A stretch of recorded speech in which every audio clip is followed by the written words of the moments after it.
दोस्तों सरहदें अच्छी भी होती हैं और खराब भी। अब आप सोच रहे होंगे अच्छी कैसे? तो दोस्तों अच्छी इसलिए क्योंकि सरहदें किसी भी मुल्क को उसके वजूद का एहसास दिलाती हैं, और खराब इसलिए कि ये लोगों को एक दूसरे से बिल्कुल अलग कर देती हैं। सबसे बड़ी बात कि सरहदें बनने का दर्द भारत से बेहतर और कौन जान सकता है। सरहद ने एक ही मुल्क के लोगों को एक दूसरे से अजनबी बना दिया।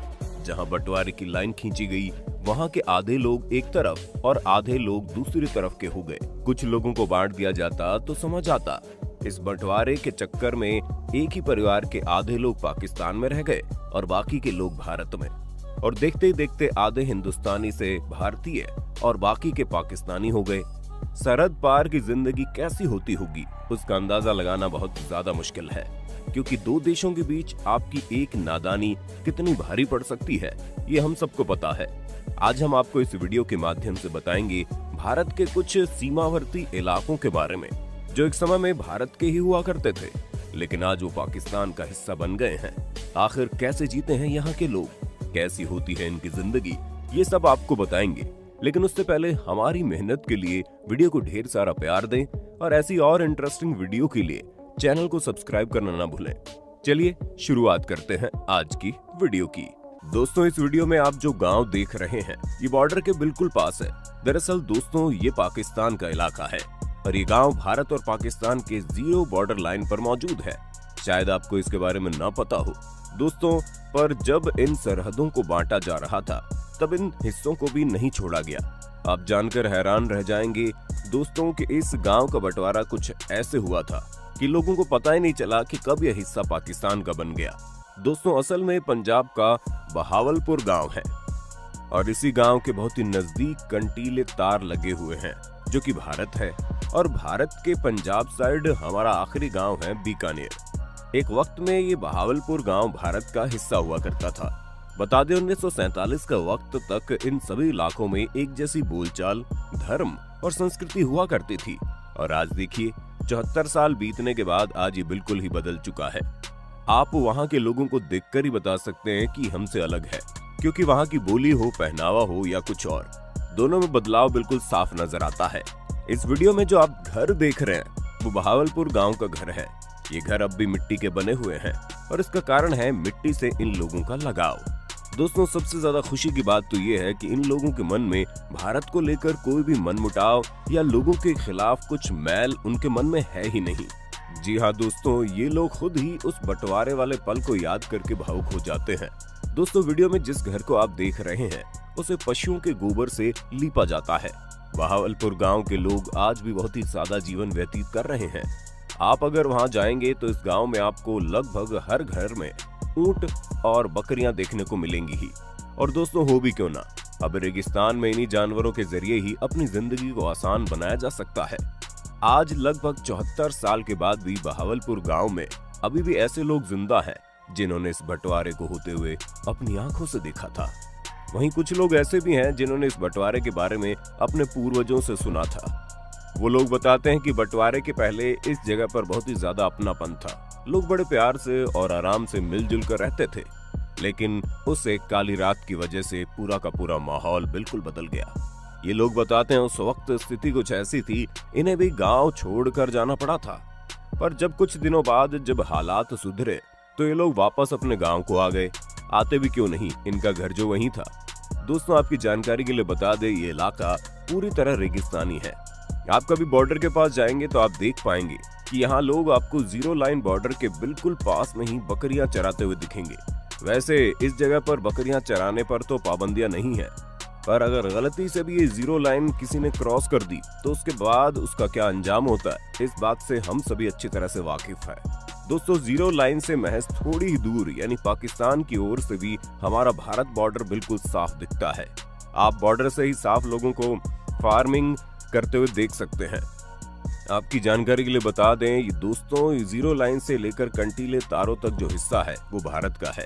वीडियो में जो आप रोड देख रहे हैं वो भी जीरो लाइन में पड़ती है। वैसे आम दिनों में यहाँ इतनी हलचल नहीं दिखती, पर जब कभी बॉर्डर पर पाकिस्तान और इंडियन आर्मी के बीच तनाव बढ़ता है तो फिर यहाँ पर हमारे जवानों का गश्त लगाना भी काफी ज्यादा देखने को मिलता है। तनातनी के बीच बॉर्डर पार बहावलपुर गांव में पाकिस्तान की फौज भी इस गांव में आकर लोगों के घरों में रहती है। ये मशरूम जो आप बड़े दिलचस्पी से खाते हैं, बॉर्डर पार इसे खाना इनकी आम जिंदगी का एक हिस्सा है। आपको बता दें दोस्तों, बहावलपुर अकेला ऐसा गांव नहीं है जो आज के वक्त में इतना पिछड़ा है। ऐसे और भी बहुत से गांव हैं जो बंटवारे की इस लड़ाई में पीछे रह गए। ऐसे ही इलाकों में से एक है जम्मू कश्मीर के बाल्टिस्तान इलाके का तुर्तुक गांव, जो आज भारत में है। आधा कश्मीर जो पाकिस्तान लेकर बैठा है, पर उस वक्त जैसे तैसे करके तुर्तुक गांव भारत के हिस्से में आ पाया था। आज भी इस बाल्टिस्तान के बीच की लड़ाई आम लोगों पर ज्यादा भारी पड़ रही है। दोस्तों, भारत और पाकिस्तान के बीच खींचतान का शिकार रहा तुर्तुक बरसों तक बेरुखी का शिकार रहा है। ना तो किसी ने यहाँ की कुदरती खूबसूरती देखी, ना ही यहाँ की सांस्कृतिक विरासत, और सबसे अहम, ना तो यहाँ के लोगों के बारे में किसी ने सोचा। ये इलाका कराकोरम पहाड़ी से घिरा हुआ है और दूर दूर तक जहाँ देखिए पहाड़ी पहाड़ नजर आते हैं। यकीन मानिए, आप जब यहाँ जाएंगे ना तो आपको इस जगह से प्यार हो जाएगा। एक दौर था दोस्तों जब ये इलाका मशहूर सिल्क रोड से जुड़ा हुआ था। यहाँ से भारत, चीन और रोम तक का व्यापार होता था। तुर्तुक गांव बौद्धों के गढ़ लद्दाख में है, लेकिन यहाँ की ज्यादातर आबादी मुसलमानों की है और इन लोगों पर तिब्बत और बौद्धों का गहरा प्रभाव है। माना जाता है ये सभी इंडो आर्यनों के वंशज हैं। मूल रूप से ये लोग बाल्टी भाषा बोलते हैं, लेकिन इनका खान पान और संस्कृति साझा है। अब चूंकि ये इलाका सरहद की उलझन में अब तक उलझा जा रहा है, इस लिहाज से यहाँ तरक्की भी बहुत कम या फिर ना के बराबर हुई। यहाँ तक कि सड़क जैसी बुनियादी सहूलियतें भी यहाँ के लोगों को नसीब नहीं है। सड़कों की चौड़ाई इतनी भरी है कि अगर आपकी गाड़ी के बराबर से कोई गुजर जाए तो फिर गाड़ी को नुकसान पहुंचना तय है, और गाड़ी के अंदर बैठकर भी आप हिचकोले खाते रहेंगे। अब वो बात अलग है कि जब आप यहाँ की खूबसूरती को देखेंगे तो ये मुश्किलें आप पल भर में भूल जाएंगे। बता दे, देश के एक छोर पर बसे तुर्तुक गांव के लोगों की जिंदगी बहुत सादी है। यहाँ लोग अपना छोटा मोटा कारोबार करके गुजारा करते हैं। बिजली जो हमारे जीवन का एक अहम हिस्सा है, यहाँ बिजली की बस नाम मात्र के लिए आती है। वहाँ बिजली भी बस नाम मात्र के लिए आती है। भले ही हम इंसानों ने इसे कुछ ना दिया हो, पर कुदरत ने इस गांव को अपने नेमतों से मालामाल कर दिया है। जंगल, पहाड़, नदियां और खूबसूरत नजारे क्या नहीं है यहाँ पर।